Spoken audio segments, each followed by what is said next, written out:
So this surah is unique because the opening has 4 names together. So that is a special feature of this surah. So the first of those names is Al-Malik. It's used rarely in the Qur'an. It's not as common as you might think. But let's talk about a little bit of where the word Malik comes from. So the word Mallak, or the verb Mallaka, actually has to do with making something hard. Like, you know, when you make the dough and the bread and the dough becomes tougher, that's actually tamlik of the bread. From it also comes the idea of the milak of something is the foundation of a building or something that you build on top of. Malakut tariq is the middle of the road, meaning the most firm part of the road. Qawaimu kulli dabbatin mulukuhu, the feet of an animal that it stands firm on. They're also called the muluk of it, meaning all of it has to do with firmness, toughness, stability, that sort of thing. These are the meanings in it. When you have control over something, that's called malaka an shay, or, you know, command over something is a malaka. Malaka nafsahu, to have control over yourself, is mulkun nafs. If you're able to control your emotions, or if you're able to control your behavior. So these are, the word keeps having to do with kingdom, or actually control and power and stability. These are the recurring themes inside of the word mulk. Then comes the idea of when you hold something firm in your hand, then you have mulk over it. So it's something firmly, you're grasping something firmly. So it's actually interestingly also used when a man is very possessive over his wife. Then they actually say malak al-mar'a. It doesn't mean he owned the woman. It actually means he's very possessive over her, like very dominating or controlling over her, etc. Now, how is this used for Allah in the Qur'an? First of all, in the Fatiha, we have 2 readings, Maliki Yawmiddin and Maliki Yawmiddin, right? So Al-Malik and Malik are 2 different words. So let me help you understand them in easy language. Malik means owner. So I'm the Malik of this laptop, the Malik of this laptop. But I'm definitely not the Malik of this laptop. That would be a little bit dramatic of me, because I am the owner of this laptop, but I'm definitely not the sovereign king ruler of this laptop. Okay, so you can own a car, you can own a pen, you can own a shirt, but you can't declare yourself the sovereign king of your t-shirt. It doesn't make sense. So the idea of kingdom is vast. The word Malik is used for vast territory. That you could be the king of an island, you could be the king of a country, king of an empire, etc. Right? In America, we use the king very loosely. This is the king of pizza, and this is the king of, you know, tires. The tire, come to the tire king for your special discount, etc. So they use these words king loosely, but the idea of kingdom is actually a vast empire of some sense. Interestingly, a phrase in the Qur'an combines both of these concepts. Malik al-mulk. Qul illahumma malik al-mulk, right? Which is 2 different concepts. It actually means the owner of kingdom.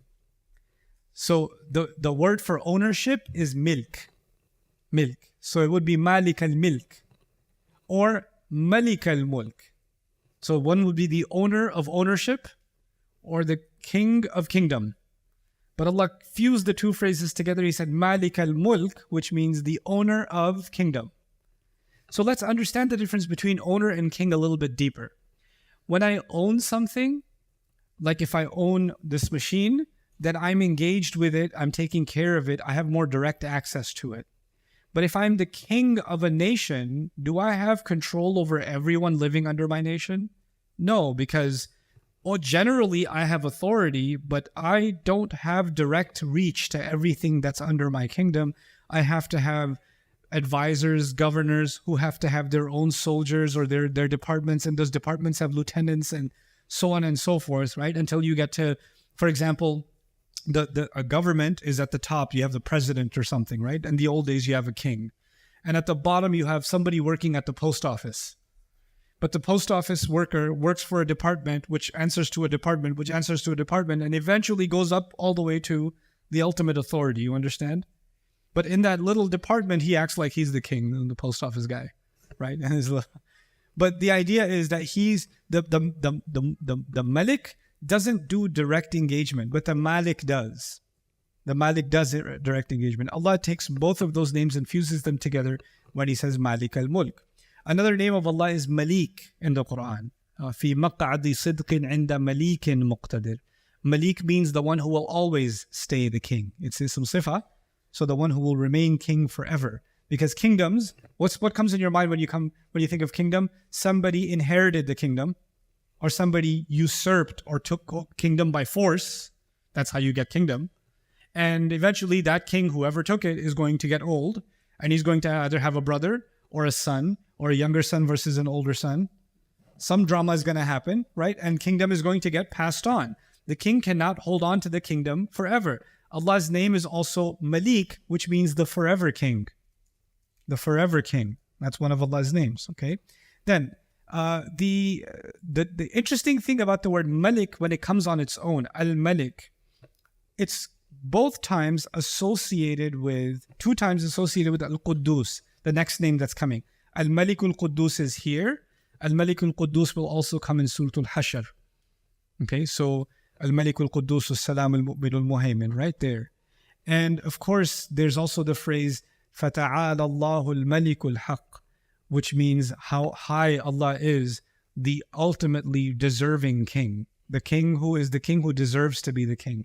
Also because when you think of kingship, you sometimes think of a person who doesn't deserve it. Right? They don't truly deserve to be the king. They're the useless prince that became the king. Or these people, they took over power and they unjustifiably took over the kingdom and therefore they became the king, but they're not the rightful king. You know, so many movies you haven't seen because you're Islamic are about fights against the unrightful, unjustified king, and the rightful king comes and wants to claim make his claim on the throne, and there's whatever drama happens, right? So the idea of Al-Malik al-Haq is the rightful king. And Allah mentions over and over again in the Qur'an, Lahul Mulk. He owns all kingdom. He owns all kingdom. It's a very interesting concept. Allah himself is the king, but then he says he owns all kingdom. What's the difference between these two? One is about Allah himself. He's the king. The other is every king that ever existed is actually owned by Allah. He owns all kingdom. Like he decides when they live and when they die. Here they are thinking they decide when someone lives and someone dies.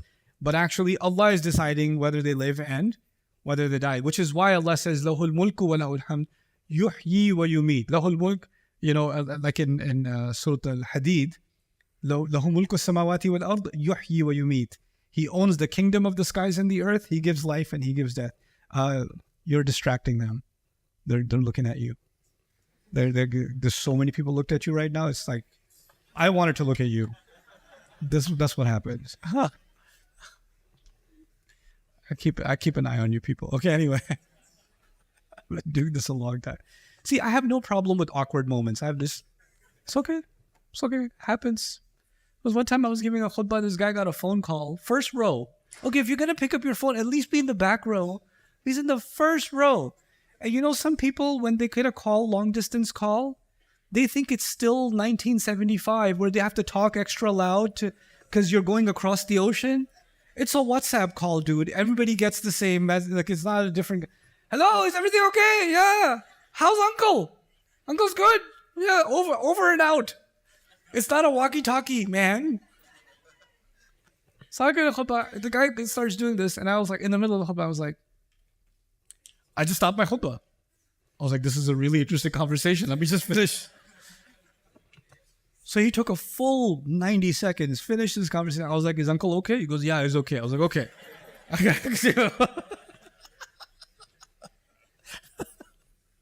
Anyway, so Al-Malik actually has to do with rule, ownership, and control. Let's talk about these 3 concepts: rule, ownership, and control.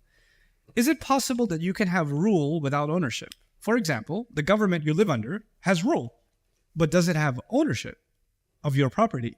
It doesn't, right? So there's some level of your own ownership, even though somebody else has the rule. You have, and the flip can happen. You can have ownership, but you don't have what? Rule. You have ownership over your car, but you don't have the rule over it to drive however you want. Okay?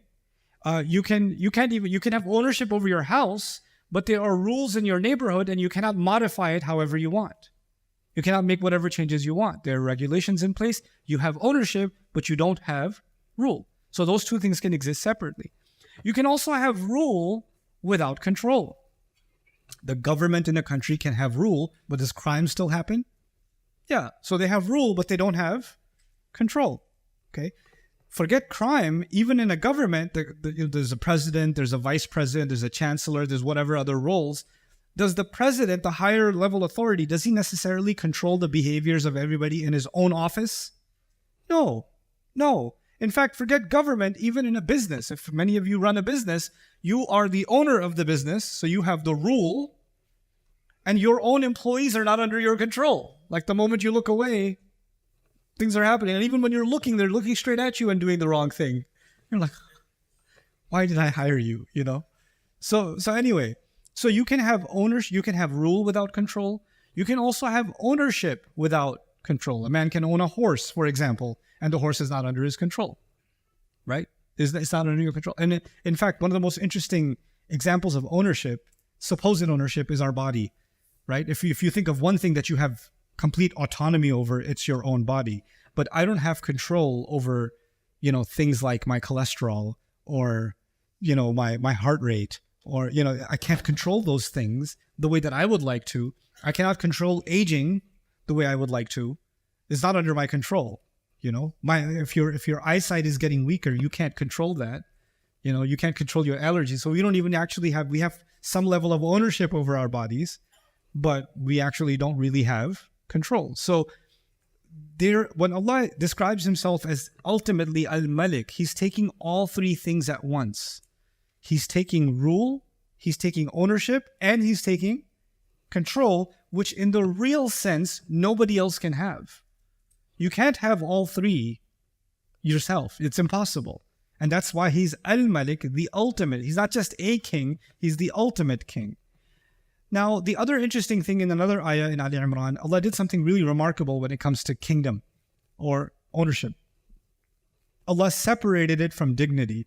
He says, تُؤْتِ الْمُلْكَ مَنْ تَشَاءُ وَتَنْزِعُ الْمُلْكَ مِنْ تَشَاءُ وَتُعِزُّ مَنْ تَشَاءُ وَتُذِلُّ مَنْ تَشَاءُ. He separated those two concepts. In other words, Allah says, we tell Allah, we declare to Allah, you give kingdom to whoever you want, and you take it away from whoever you want, and you honor whoever you want, and you humiliate whoever you want. You know what that means? Sometimes Allah will take kingdom away from someone, but they still have honor. Sometimes Allah will give kingdom to someone, but they have humiliation. Separate concepts. In this world, we think whoever has kingdom has honor, and whoever has no kingdom has been humiliated. But Allah says, no, that's a separate thing that He gives and takes away, and honor and humiliation are separate things that He gives and takes away. So for example, Ibrahim alayhi salam has no kingdom, but he's honored. And Namrud has a lot of kingdom, but he's humiliated. You understand? Fir'aun has a lot of kingdom, but he's humiliated. And Musa alayhi salam has no kingdom, but he's honored. So he can give and take as he wants. And then he can give both to someone. He can give honor and kingdom, like Dawood alayhi salam, Sulaiman alayhi salam. He can give both to them. Or he can take both away from them, like Ayyub alayhi salam. Or, he can be humiliated by his family and even tested in that way. Or Yusuf alayhi salam. He's being humiliated by people being falsely accused to be thrown in jail. And then he can give both back to him.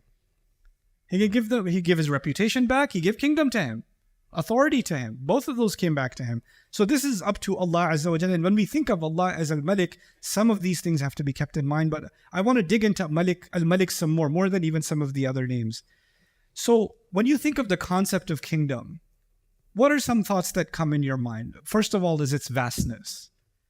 A kingdom is only a kingdom that's 1 square kilometer. It's not really a kingdom.